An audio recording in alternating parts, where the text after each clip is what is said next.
नाज़रीन, नवदेरो में अखियुनि जी मुफ़्त इलाज जे कैंप लगाई पई। उन हवाले सां वधीक तफ़सील सलीम सोलंकी जी हिन रिपोर्ट में। अखियुनि जो नूर आहे त दुनिया जा ख़ूबसूरत रंग बि आहिनि ऐं नूर खां सवाइ दुनिया कारी ऊंदा मिसल आहे।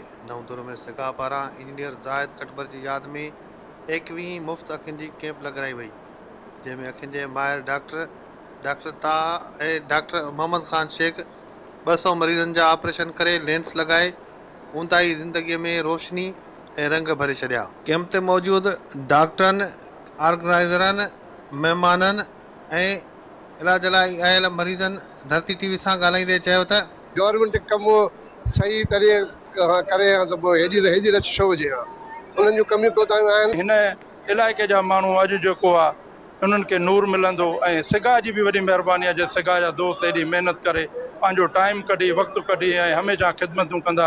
असां वटि जेकॾहिं आय जो शोबो हुजे, एसएनी हिन जी मंज़ूर थियल हुजे त पोइ त बसि हिननि कैंपियुनि जी ज़रूरत न पवंदी।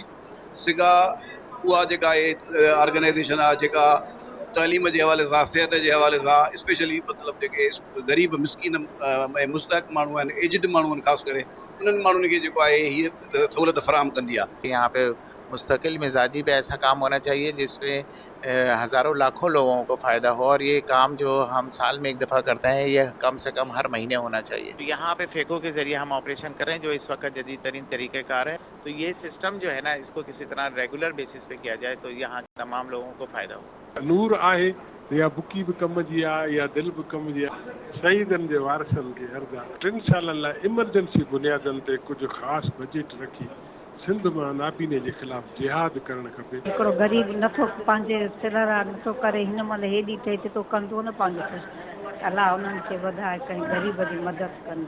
अखियुनि जे इलाज लाइ सरकार पारां जेकॾहिं NICVD SIUT जे तर्ज़ ते वॾी अस्पताल क़ाइमु कई वञे या सरकारी अस्पतालनि में घुर्बल जदीद सहूलियतूं ॾिनियूं वञनि त शायदि ईंदड़ वक़्त में 90% माण्हुनि खे अखियुनि जा मसइला घटिजी सघनि था।